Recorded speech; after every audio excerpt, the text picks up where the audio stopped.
a good-looking pan. And any barmaid can be a star maid. Welcome to another episode of A-List Classics, where we talk about must-see movies that are considered to be the greatest films of all time.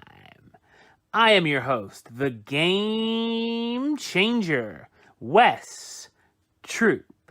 And in this episode, we're going to be traveling back to 1992 to talk about a film that I actually saw in the drive-in theater during its initial release. We don't have any baseball right now, but we're going to be talking about a film that covers baseball. We're going to discuss the 1992 drama, A League of Their Own.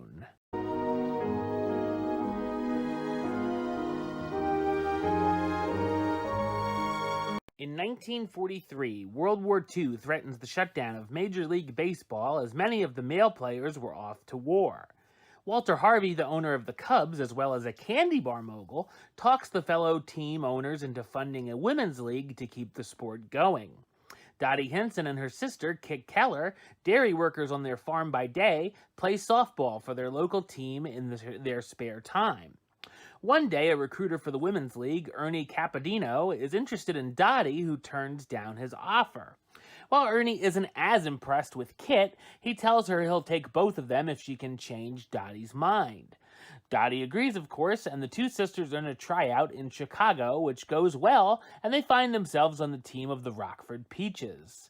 Soon they meet their very interesting and sometimes wacky teammates, including a former beauty queen, a taxi dancer, and a mother. The team's manager, Jimmy Dugan, is a former MLB player whose struggle with alcoholism cost him his career, and he feels that the league is a joke and doesn't take things seriously at first. While the Women's League has trouble drawing fans, soon it becomes more popular, and the Peaches end up winning a majority of their games and qualifying for the league's World Series. When tempers flare between Dottie and Kit, some huge decisions are made on the team, which will make their World Series games even more of a challenge. A League of Their Own is a smart, crowd-pleasing, good-natured comedy drama. It's a fictionalized account of the real-life All-American Girls Professional Baseball League, which existed from 1943 to 1954. The film was directed by Penny Marshall, who was coming off of the success of her last projects, Awakening and Big, which would reunite her with star Tom Hanks. Marshall was inspired to make the film after seeing a documentary about the league on television. A League of Their Own was released on July 1st, 1992, and was a critical and commercial success. In the time of World War II, 5 million women entered the workforce, taking jobs in places such as factories and defense plants while the men were off to war.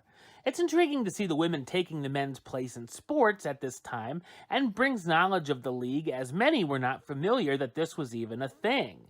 We see the players had to overcome a number of sexist ideas, like not wanting to wear the uniforms the higher-ups picked out for them.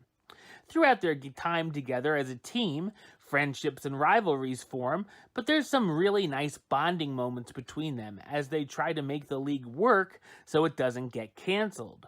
As we get to know them a little more, we learn about their husbands and families, which can get emotional. Some elements can be a bit predictable at times, like the sibling rivalry between Dottie and Kit, with the younger sister being jealous of the elder and wanting to break out of her shadow.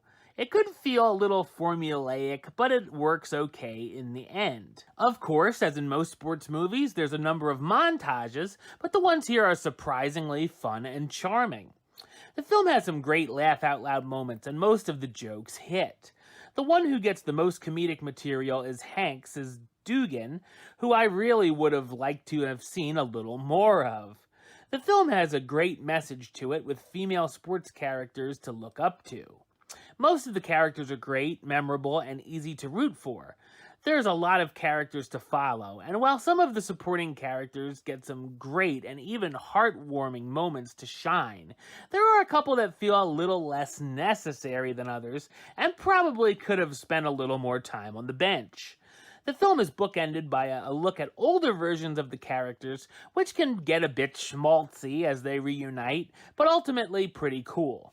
The actors that portray the older versions of the characters look very much like the others, so much that I thought it was just makeup on the younger actors. The cast stars Tom Hanks as Jimmy Dugan, the former popular Cubs player, now manager of the Rockford Peaches, Gina Davis as Dottie Hinson, the catcher who becomes a star player, Madonna as All the Way May Mortabito, the center fielder who used to be a taxi dancer, Lori Petty as Kit Keller, Dottie's younger sister and pitcher on the team, Rosie O'Donnell as Doris Murphy, the third basewoman and former bouncer who's May's best friend, John Lovitz as Ernie Capadino, the league's talent scout, and Bill Pullman as Bob Hinson, Dottie's husband who's off at war. The film made it on the AFI's list of 100 movie quotes for the gem, "There's no crying in baseball," which is what the movie is probably best known for. It also was preserved as part of the U.S. National Film Registry in 2012.